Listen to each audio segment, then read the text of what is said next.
La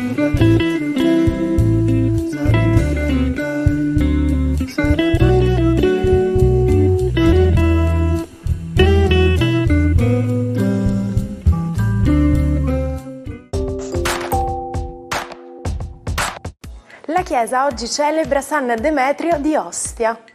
Il nome Demetrio ha origine greca e significa terra madre. Il 22 dicembre si celebra la giornata nazionale della professione del tecnico sanitario di laboratorio biomedico. La data è stata scelta in onore del giorno in cui è stata istituita l'Associazione Nazionale dei Tecnici degli Enti Locali, nota sotto il nome di ANTEL. Questa giornata rappresenta un momento per ricordare tutti i professionisti che operano in ambito diagnostico e della ricerca, al fine di non abbassare mai l'attenzione sull'importanza di tutti i professionisti del settore tecnico-sanitario. Montecitorio, lunedì 22 dicembre 1947. L'aula della Camera è gremita per il grande appuntamento con la storia. All'ordine del giorno c'è la votazione della Costituzione della Repubblica Italiana. Con 453 voti favorevoli viene approvata. Ma sapete in cosa consiste il test di Turing? Alan Turing, uno dei pionieri dell'informatica, formulò un test per stabilire l'intelligenza di un computer. Un giudice conversava attraverso dei messaggi al computer con un computer ed una persona nascosti alla vista. Se il giudice non riesce a distinguere quale sia l'essere umano e quale il computer, quest'ultimo ha superato il test di Turing. Buon inizio settimana ai 12, oggi inizia la settimana più importante dell'anno e il Sole, come di regola, entra in Capricorno. Inizia il periodo invernale e solstizio d'inverno. Cosa accade alla ruota zodiacale? Ariete. Inizia l'inverno, che è la vostra stagione un po' contraria, per cui dovete andare incontro ad una contrazione che vi permetterà un po' di fermarvi. E beh, non è del tutto male, perché date tutte le sollecitazioni planetarie sul vostro segno zodiacale, un po' di calma e di riposo non vi farà male. Toro, gioite perché per voi con questa settimana inizia uno dei periodi più belli del vostro anno zodiacale, anche se in zona Cesarini alla fine, ma le fini sono sempre un inizio. Cari Toro, la bella notizia è che da adesso inizia una settimana che stravolgerà un po' tutti i vostri ritmi in maniera piacevole, in maniera amorevole e con tante bellissime nuove sorprese. Gemelli, per voi oggi si semplifica un po' la situazione, rimangono solo Venere e Mercurio contro, il Sole passa in Capricorno e finalmente vi sentirete un po' meno stanchi dopo tutte le peripezie che avete fatto fino ad adesso. Cancro, è iniziato il solstizio d'inverno, quindi è proprio la stagione opposta alla vostra, per cui inizia per voi adesso un periodo di contrazione, ma sicuramente, come ogni anno, vi rivedrete nella magia del Natale in relazione alla famiglia e ai vostri cari, e quindi misurereste molto il vostro volume affettivo, il vostro patrimonio del cuore. Leone, per voi il trigono con il Sole è finito, è iniziato l'inverno, una stagione che non amate particolarmente perché voi siete il cuore dell'estate, ma il tempo necessario e giusto per raccogliere le idee e soprattutto per riposarvi un po'. Ancora Venere e Mercurio però cercano disperatamente di dialogare in amore. Vergine, seppure proprio Mercurio e Venere innocuamente e distrattamente ancora non collimano, il Sole oggi entra in trigono e, congiungendosi alla passione di Marte e ancora alla presenza della Luna, vi fa pensare che questo sarà il più bel Natale della vostra vita.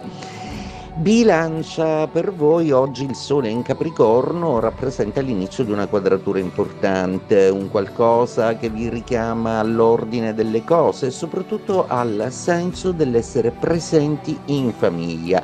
Anche le feste verranno vissute con un certo senso del dovere affettivo. Scorpione, Sole in Capricorno, Sole amico che finalmente vi permette di dire che state vivendo un amore, una passione, finalmente è finito il mutismo sentimentale, adesso le relazioni prendono il via in maniera sociale e socievole.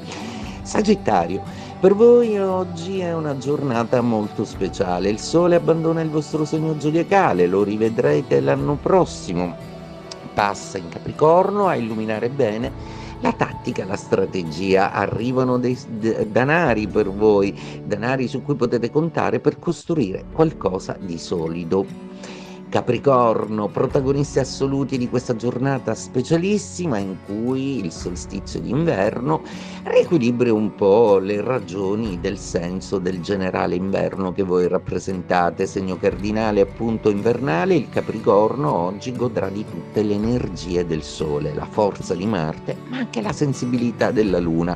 Un Capricorno che vi è destinato a vivere una settimana molto dolce e amorevole. Acquario, Sole in Capricorno per voi significa che si rafforzano i vostri lati saturnini e quindi è sicuramente un Sole molto positivo ed energico, un Sole che vi scalda l'anima e che vi fa avere una chiarezza proprio nel vostro interiore, mentre l'amore finalmente si consegna ad un dialogo più aperto e anche più nudo. Pesci, per voi la presenza del Sole in Capricorno rappresenta un alleato notevolissimo, finalmente potete contare su squadra e su famiglia, alcuni problemi cominciare a farli diventare un ricordo. Godetevi quindi questa nuova organizzazione di questa settimana un po' magica e speciale.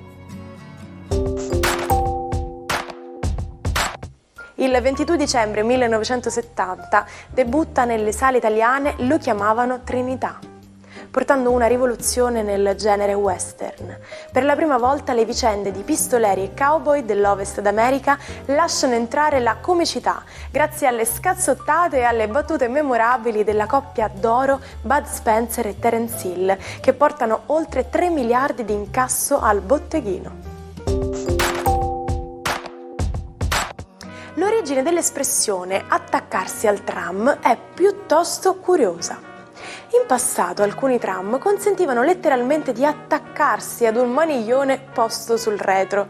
Questo avveniva in un'epoca in cui i tram erano molto lenti, quasi alla stessa velocità del passo umano.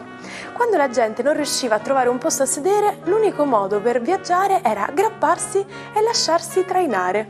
Quindi l'espressione deriva da questa pratica reale, anche se oggi è utilizzata in senso figurato per indicare qualcuno che si aggrappa ad una situazione senza poter fare altrimenti.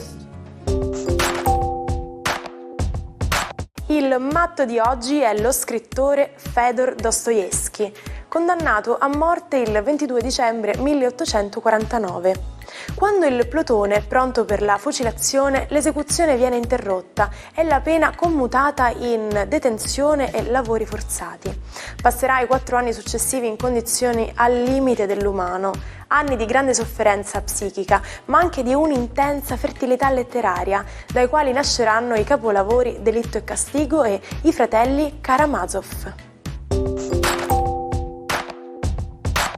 Ci salutiamo con la frase del giorno. Molti dei fallimenti della vita sono persone che non si sono rese conto di quanto fossero vicine al successo quando hanno rinunciato. Quindi vi auguro di non stancarvi mai dei vostri sogni e di credere sempre fino in fondo in quello che fate. Vi rinnovo l'appuntamento a domani con tante nuove curiosità. Buona domenica dalla vostra Martina.